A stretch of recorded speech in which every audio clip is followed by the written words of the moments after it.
مگر ان کو بھی اصبر الصابرین کا خطاب نہ ملا. اصبر الصابرین کون قرار پائے؟ امام زین العابدین. کیونکہ امام زین العابدین نے ان مصائب کو برداشت کیا جہاں امام حسین نے بھی ہاتھ اٹھا لیا اور کہا ہے میرے پروردگار بہنوں کو بے مقنا ہو چادر شام کے بازار میں جاتا ہوا نہیں دیکھ سکتا. یہ عظیم مصیبت جس نے برداشت کی اس کا نام ہے امام زین العابدین.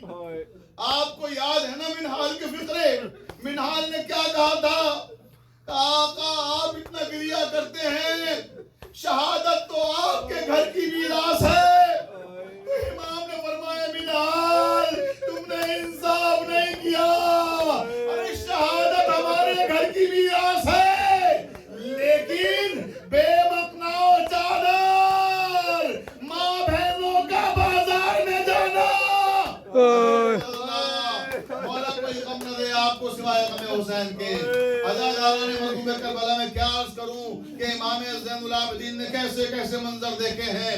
روایت کے فقرے ہیں کہ 28ویں رجب کو جب قافلہ کربلا کے لیے روانہ ہو رہا تھا، ایک ایک بیوی کو سوار کرایا جا رہا تھا اور اب آخر میں ندائی منادی نے پکارا کہ علی کی بیٹی زینب کبریٰ تشریف لا رہی ہیں، زینب کبریٰ تشریف لا رہی ہیں. اہل مدینہ اپنی اپنی نگاہوں کو جھکا لیں. روایت کے فقرے ہیں جب زینب تشریف لائیں تو علی اکبر آگے بڑھے. علی اکبر آگے بڑھے جناب زینب کو سوار کرانے کے لیے. کہا علی اکبر ٹھہر جاؤ بیٹا، آپ ہمیں سوار نہ کرائیں. اکبر ٹھہر گئے. بیٹے آگے بڑھے، اونو محمد اماں ہم سوار کرائیں گے. اونو محمد ٹھہر جاؤ، آپ بھی سوار نہیں کرائیں گے. اب روایت کے فقرے ہیں کہ آقا ابو الفضل العباس آگے بڑھے، شہزادی میں سوار کراؤں گا. عباس ٹھہر جاؤ، آپ بھی سوار نہ کرائیں گے. اب روایت کے فقرے ہیں کہ خود امام حسین تشریف لائے، کہا بہن آپ کا ماجا ہے آپ کو سوار کرائے گا. کہا بھیا مجھے آج آپ کے ہاتھوں بھی سوار نہیں ہونا ہے، کہ مجھے وہ سوار کرائے جو 11ویں محرم کو کربلا کے میدان میں سوار کرانے کے لیے موجود رہے. اجرکم اللہ. مولا کوئی غم نہ دے آپ کو سوائے غم حسین کے. عزاداران مظلوم کربلا 11ویں محرم تھی، ہر طرف لاشیں بکھرے ہوئے تھے. زینب پکار رہی تھی آئینہ حسین، آئینہ حسین، کہاں ہے میرا حسین، میرا ماجایا. آئینہ عباس، آئینہ عباس، کہاں ہے میرا عباس. آئینہ علی اکبر، کہاں ہے میرا علی اکبر. عزاداران مظلوم کربلا سب کو پکار کے کہتی تھی مجھے سوار نہ کراؤ گے. مدینے میں سب آئے تھے سوار کرانے کے لیے. اے میرے ماجائے حسین آج مجھے سوار نہ کراؤ گے.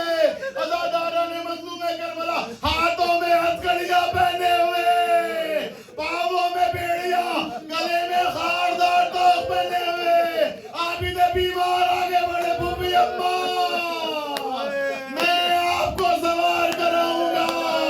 اجرکم اللہ. مولا کوئی غم نہ دے آپ کو سوائے غم حسین کے. عزاداران مظلوم کربلا اب وہ لمحے آئے کہ جب یہ قافلہ چلنے لگا، امام کی حالت خیر ہوئی.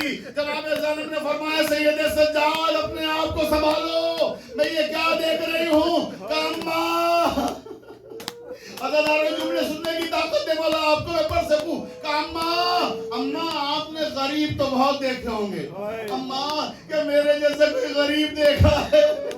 اماں میرے باپ کا لاشا میری نگاہوں کے سامنے ہے، میں کتنا مجبور ہوں، میں اپنے باپ کا لاشا دفن نہیں کر سکتا. عزاداران مظلوم کربلا میں کہوں گا اے سید سجاد 40 سال تک باپ کو روتے رہے. ہر لمحہ جب پانی سامنے آتا تھا تو اتنا روتے تھے کہ پانی نہ پی پاتے تھے. کہتے تھے جب پانی دیکھتا ہوں مجھے 6 مہینے کا علی اصغر یاد آتا ہے. وہ وقت یاد آتا ہے